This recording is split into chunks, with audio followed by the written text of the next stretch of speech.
Phone पे auto sound box.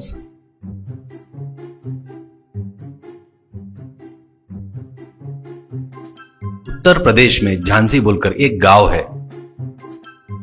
उस गांव में राकेश बोलकर एक व्यक्ति रहता है। राकेश बहुत बुद्धिमान था। 10वीं तक पढ़ने के बाद पढ़ाई छोड़कर खाली पीली काम धंधा कुछ भी न करते हुए घूम रहा था। इसलिए राकेश के पिताजी, है बेवकूफ, ऐसे हमेशा फालतू में घूमने के बजाय कोई तो भी काम करके कुछ पैसे कमा सकता है ना। इस उम्र में भी हमारे ऊपर बोझ बनकर जी रहा है, शर्म नहीं आती क्या, करके गाली देता है। ये सुनकर राकेश नहीं है ना करके बोलकर वहाँ से चले जाता है। ये सब देखकर राकेश की माँ, इसको जिम्मेदारी नहीं आई है जी अस्तस, इसलिए ऐसे खाली पीली घूम रहा है। कैसे भी शादी की उम्र हो गई है इसकी शादी करा दी है तो रास्ते पे आ जाएगा, ऐसा कहती है। तो राकेश के पिताजी, अच्छी बात बताई, तो शादी करा कर तेरी जिंदगी तू जी ले रे कहकर छोड़ दिए तो वो रास्ते पर आ जाएगा, ऐसा कहता है। दोनों मिलकर राकेश को मनाकर शादी के लिए मनाकर राकेश की उसकी साली के साथ शादी करा देते हैं।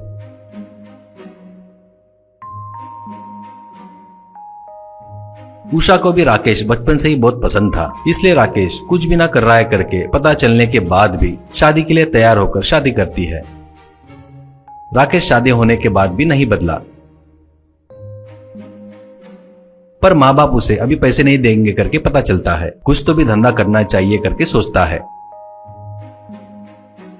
क्या करना करके सोचते वक्त उसकी पत्नी उषा एक आइडिया देती है। क्यों जी, अपने गांव के बाजू में बहुत से खेड़े गांव है, इसलिए आप ऑटो खरीदो, यहाँ से उस गांव तक ऑटो चलाओगे तो अच्छे पैसे मिलेंगे, ऐसा सलाह देती है। उसके जवाब में, ऑलरेडी बहुत सारे ऑटो है, अभी मैं ऑटो खरीदा तो कौन चढ़ेगा करके पूछता है। उषा तुरंत दूसरे गाँव वालों से पैसे कम लो करके सलाह देती है। उषा दिए तो सलाह से पिताजी से पैसे लेकर राकेश ऑटो खरीदता है।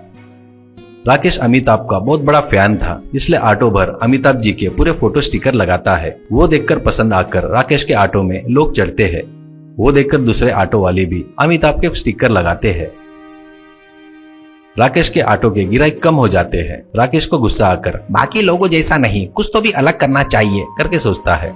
सभी ऑटो वाले ओनली कैश करके कस्टमर के पास से कैश लेते थे, इसलिए कुछ कस्टमर को तकलीफ होती थी। इसलिए राकेश अपने ऑटो के आगे सीट के आगे कांच पर एक बारकोड लगाकर यहाँ पर फोन पे चलेगा करके बड़े अक्षरों से स्टिकर लगाता है। इससे राकेश के ऑटो में फिर से कस्टमर बढ़ जाते हैं। कुछ कस्टमर राकेश को, पूरे झांसी में एक ऑटो में ही फोन पे है, आज के दिनों में कैश लेकर कौन घूम रहा है करके बोलते थे। राकेश को देखकर बाकी के ऑटो वाले भी फोन पे रखना शुरू करते हैं। ऐसे रहते हुए एक दिन ऑटो स्टैंड में एक ऑटो वाला और एक कस्टमर का झगड़ा चल रहा था। सर, आपने पैसे भेजे कह रहे हो पर मेरे पास आए नहीं। कस्टमर, अरे ये देख, तेरा नाम दिख रहा है ना, पैसे भेजा नहीं आए तो कहाँ जाएंगे करके पूछता है। ऑटो वाला, क्या है क्या सर, दुकान में हमको स्पीकर वगैरह नहीं रहते हैं ना, ऐसा कहता है। ये देखकर राकेश को एक आइडिया आता है। तुरंत वो अपने ऑटो में फोन पे स्पीकर लगाता है और फोन पे मशीन भी लेता है। अरे आओ भाई आओ, इस ऑटो में स्पीकर है, आप जैसे दिए बरोबर आपको पता चल जाएगा करके चिल्लाकर कस्टमर को बुलाने लगता है। राकेश के गिराई फिर से बढ़ जाते हैं।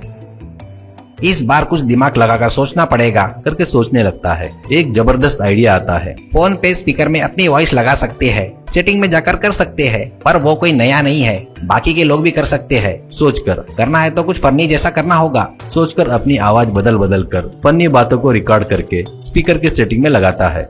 अगले दिन, तुम्हारी यात्रा अच्छी तरह से और आराम से होना बोले तो इस ऑटो में चढ़ो करके चिल्लाना शुरू करता है।